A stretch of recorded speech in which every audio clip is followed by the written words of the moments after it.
All right, so Kevin McCarthy has officially won his bid to become the next Speaker of the House under GOP control, and it only took 15 rounds of voting. 15 rounds where there was just utter chaos within the House of Representatives, and I'm going to show you just a little bit of that here in a second. But this 15 rounds of voting, I mean, it has been literally since, I think, 1923, 100 years since the last time that a speaker did not win on the first round of voting, and it took this guy 15 rounds over multiple days and concessions being given to the most right-wing fringe aspects of the Republican Party in order for him to actually carry this. So a little bit of details here before we get into more of this, and you're going to see this picture down here in a second. I actually have a video of this, but they say Kevin McCarthy has been elected the Speaker of the U.S. House of Representatives after heated exchanges, which almost saw fellow Republicans come to blows. And I woke up to this, some people tweeting about how there was like a fight that broke out in the House of Representatives, and I was really almost kind of hoping that like some Republicans actually got into like a fist fight on the House floor. Turns out, this picture does a little bit more,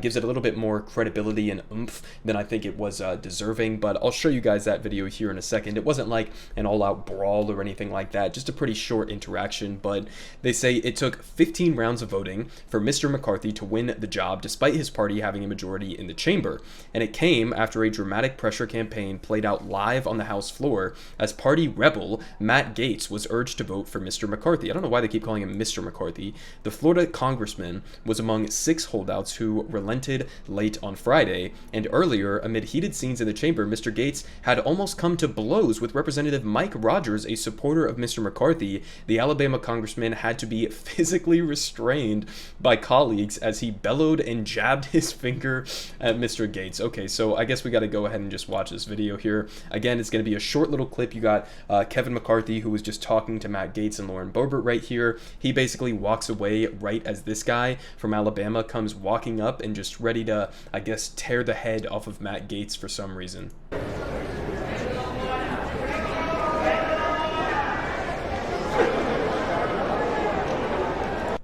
I mean, I almost feel like the reaction from the guy who put his hands on this, like, who is this guy coming up behind him?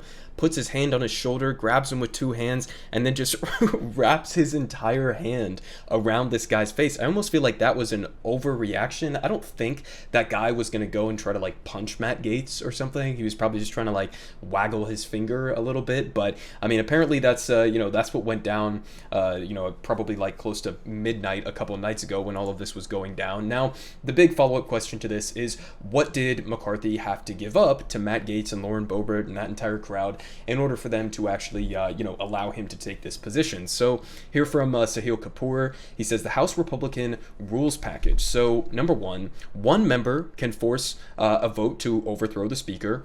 I think that's a good thing. Now, again, that's not one member can oust the speaker themselves, but can force a vote to do it. So hopefully we get some entertainment out of that. And honestly, just like objectively, I do think that's a good thing that, it's similar to what they do over in the UK. I do think you should be able to sort of do a no confidence vote every once in a while in order to keep these people in check. Definitely would have liked to have seen that under Nancy Pelosi especially, but and certainly under Hakeem Jeffries whenever he ends up taking the mantle after McCarthy. But they also say changes to pay-go and to cut-go. Okay, so we've talked about pay-go before on this channel. It was something that was aggressively championed by Nancy Pelosi, actually, and basically the idea of it is based on an entirely faulty premise about how federal government spending works. So pay-go is essentially just saying if you're going to introduce new spending, you have to, either raise taxes or, do other fundraising mechanisms in order to pay for it as you spend that money, which again, as I've explained my positions on modern monetary theory extensively on this channel, is just not at all the way that government spending works. You don't need to bring in X amount of dollars in order to spend X amount of dollars. The federal government, unlike state local governments and unlike a U.S. household or an average family or an individual, they have virtually almost no constraints in terms of how much money they can spend outside of inflation, which is a big consideration. Obviously, you can't just print money willy-nilly, but the basic idea is that if you make good investments in things like education and healthcare and infrastructure, infrastructure and things that grow the economy, create new jobs, improve the material conditions of average Americans. Those are going to be investments that in the long run, improve our economic situation and pay for themselves essentially. Whereas bad investments would be things like the police, the military, endless wars overseas, etc. And basically the only real constraints that you should have in terms of federal government spending is, is our economy at full output right now? Do we have maxed out employment right now? Are we spending this money in ways that are going to actually make improvements to our economy in the long run and to upgrade all of those things I was just talking about? Basically, that's the main question you should be asking, not like, oh, did we raise taxes by this amount of money to pay for this program up front? It's literally just a ploy by liberals and by conservatives in order to push austerity on working class people. So that's basically just pay-go, but apparently Republicans are also asking for cut-go, which is going to be a level on top of pay-go to say that not only do you have to raise funds from taxes to pay for things, but apparently you also have to make cuts to other existing programs in order to pay for new spending. So this is just their ploy to go directly after Social Security, Medicare, Medicaid, and all of these other social programs. So this is going to be just absolutely atrocious in terms of trying to get meaningful, good legislation through the House, the Senate, and then to President Biden's desk. But they also say on top of this, the same exact point I was just making, they're going to be pushing constraints on the debt limit. And they also are going to make it so that you need 3/5 of a vote to raise taxes. 3/5 of a vote, okay, a super majority to raise taxes. Really, they're going to go on all of these different outlets and pretend as if like, oh, we're doing this because we want to protect middle and lower income and working class people's paychecks. We don't want the big government stepping in and taxing them out the ass. That's not at all what this is going to be. This is literally just a shield for the wealthiest corporations and billionaires in this country, trying to make it that much more difficult to raise taxes on the people who actually need to have their taxes raised in this country. So there you go. There's Republicans doing their little elitism tap dance around this issue. They're also pushing for apparently 2-minute votes. 72 hours for bills so that I guess people can read them before they have to vote on them. Dynamic scoring. They also say like education and labor. They want it to be called for some reason the education and workforce because I guess they just hate the word labor or something like that. New COVID select committee. So that'll be interesting to see as well. He also points out that the Republican rules package guarantees that these 7 bills come up before a vote in the House of Representatives. They include cutting IRS funding. Again, keep in mind, even as Republicans and right-wing pundits are trying to pretend as if the increase in hiring to the IRS and the increase in funding to them is that they're only going to go after working class people. No, the IRS is under-resourced, the IRS is understaffed, and that makes it that much more difficult for them to target, these big businesses, these wealthy corporations, these billionaires who have teams of lawyers to protect their financial assets. It makes it more difficult for them to go after those billionaires and corporations, and a byproduct of that is that they're actually way more likely to go after working class Americans. So again, Republicans are going to try to twist that and pretend as if, oh, we're looking out for the little guy on this. No, again, this is just a way to enable your, mega donors to escape a lot of the taxes that in many cases they are illegally withholding. But they say there's also going to be a vote on restricting migration and also, of course, curtailing abortion. Now, listen, you do have a Democratic Senate, you do have a Democrat in the White House, so they're going to be sort of limited in terms of what types of things they're going to get through, especially on something like abortion. But, these are some of the priorities that you could expect coming from the House of Representatives under McCarthy. Now, one good thing, or seemingly good thing at the surface that I've seen recently coming out of these negotiations is that apparently this group led by Matt Gaetz and Lauren Boebert managed to somehow work out a backdoor deal to actually cut defense spending, or at least cap it at what it was at 2022. So here from Bloomberg, they say McCarthy's speaker deal could stymie defense spending in the next year. His proposal would cap discretionary spending at 2022 levels, and the plan is likely to spur backlash from defense hawks in Congress. So listen, this should be interesting to see exactly how this ends up playing out. I have my doubts that they're actually going to be doing anything that would possibly cut into the profit margins of a lot of these weapons manufacturers like Raytheon and Boeing and all the rest of them. So, I have my doubts in terms of their integrity on this issue of slashing defense spending, but even the idea that we could try to put a pause on the Pentagon budget, which just keeps increasing by tens of billions of dollars every single year, as we are already spending absurd amounts of money. The Pentagon can't pass an audit. They just failed their 5th audit in a row. I covered that on this channel.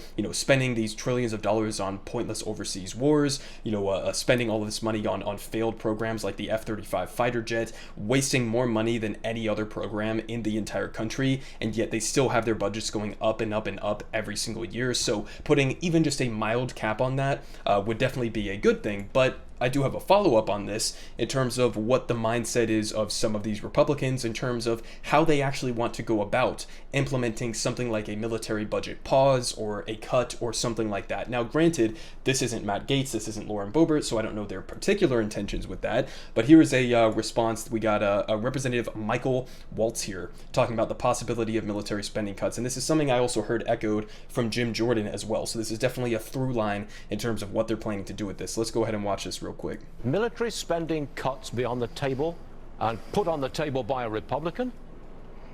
Well, look, I agree with Jim Jordan that we are going to carve out woke policies out of the military. We are going to look at the out-of-whack ratio of generals. I invite him to come on the Armed Services Committee and work with us on that. But Stu, and by the way, I'm all for a balanced budget. We've got to get spending under control, but we are not going to do it on the backs of our troops and our military, when at the same time we're talking about China is the greatest threat. We're going to have a select committee on China. They're tripling their nuclear arsenal. Iran is racing towards a North Korea is about to launch an ICBM. Russia is on the march. And oh, by the way, we still have a global terrorist state now in Afghanistan, thanks to Joe Biden. So this is, I mean, we can work on prioritizing defense spending, but that's really nibbling around the margins. Okay. If we really want to talk about the debt and spending, it's the entitlements program that's 70% of our entire. So there you go. Okay, I mean, listen, so to the extent that they may or may not be willing to impose some sort of limitations on the military budget, they're focusing it on what?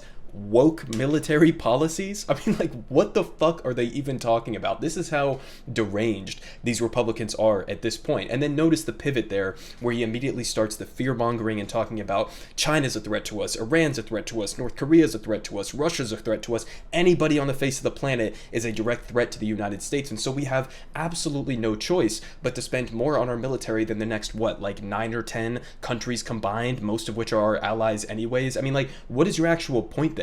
Because if China's building up, let's say, their nuclear arsenal, first of all, we have multiple times more nukes than China could, and both of us combined have way more nukes than it would take to completely eviscerate all life on planet Earth. So what are we really talking about here? As if, like, it's some sort of an inevitability that we're going to have to go to war with Iran after, Biden and Trump managed to work together to destroy even the potential possibility of revitalizing the Iran nuclear deal. But, what is this inevitability type of rhetoric that he's talking about here with, we might have to go to war with Iran, we might have to go to war with North Korea, we might have to go to war with China or Russia or any of these other people on the world stage. I mean, it's psychotic shit here, because war with any of those countries, you could take the Iraq war and multiply it by 100. I mean, it would be infinitely worse. And knowing all of the destruction and chaos and death and wasted money that went into that war, I mean, like, this is how they talk about these issues. They genuinely just want to stir up fear in people in order to justify these endlessly inflated budgets. And there comes a point where, listen, like, you could say, okay, I care about national defense, I care about national security, fine, whatever, you have to have some semblance of a military, right, some semblance of a national defense, but there gets to be a point, especially the United States is a perfect case study example of this, you get to a point where it's like our military actions, okay, and our, covert operations through the CIA and our various other international organizations, right, which really are terror organizations if we're going to be honest about it. You want to talk about the damage and destruction the Taliban does. Not exactly a big fan of the Taliban here, but how about we have a conversation about what the CIA was responsible for in even countries specifically like Afghanistan with, backing death squads that terrorized innocent men, women, and children. But that's a different conversation. My point is, there comes a point where this military spending, this so-called national defense spending, or what really should be called war spending, or foreign meddling spending, there comes a point where that is no longer in service of the safety of the American people, right? If you have a military industrial complex, a war industry that is constantly bribing our politicians and constantly influencing our government to push us closer and closer and closer towards a World War II electric boogaloo, or a World War III electric boogalee, or whatever the fuck you want to call it. I don't know. If you have these types of industries that are putting that pressure on our government, that is not in the best interest of the American people. That is not going to produce safety and prosperity for the future. It's a negative feedback loop, and that's something that he talked about there at the end. He says, come talk to the members on the Armed Services Committee here in the House of Representatives. Well, I've covered this on this channel before. You can go look at the types of investments that members on the armed services have in their stock portfolios. Believe it or not, surprise, surprise, they have major investments in the same exact weapons manufacturers that they are dishing out billions and billions of dollars to. Okay, so, I wonder if there might be somewhat of a conflict of interest there. But, moving on from that just a little bit, finish off here with something else we could be expecting under this new McCarthy leadership. So, here from Fox News, they say GOP needs a new church committee to hold the FBI, the Justice Department, accountable for many of their abuses. Now listen, just in a general, scope way, I do think that we should have some sort of a commission to look into the nefarious workings of the FBI, the CIA, the State Department, all of those things, 100%, right? There's no way as a leftist that I'm going to come out and oppose some sort of accountability being directed towards what have historically, or at least throughout modern history, been these entirely unaccountable, constitutional rights violating agencies and international terrorist organizations like the CIA. No way I'm going to oppose some sort of an investigation or accountability for them. But at the same time, what do we really expect from Republicans in terms of confronting those agencies? I mean, this is probably going to be more like a situation where they're ranting about being canceled on Twitter and, bringing up, probably we're going to get to see a whole bunch of Hunter Biden dick pics or something like that. So, I have my doubts in terms of what we could expect from that type of a committee, but just in a very general way, I do think that could be something that would be interesting to see, especially if Democrats are, willing to participate in it to some extent. So, I mean, there you have it. Kevin McCarthy finally won the speaker's position after a historic failure, or series of failures, as he was trying to win this speakership vote, gave major concessions to these right-wing MAGA freaks, and in the process of doing so is potentially going to put all of these different vitally needed government programs like Social Security, like Medicare, like Medicaid on the chopping block, and this is going to make the next 2 years absolutely hell to be covering politics, because that these Republicans in the House are not going to let anything even moderately good for working class Americans through. Everyone is saying good politic guy has the best politic. Believe me, no one does it like him.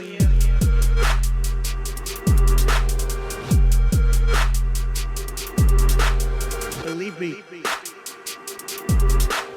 everyone is saying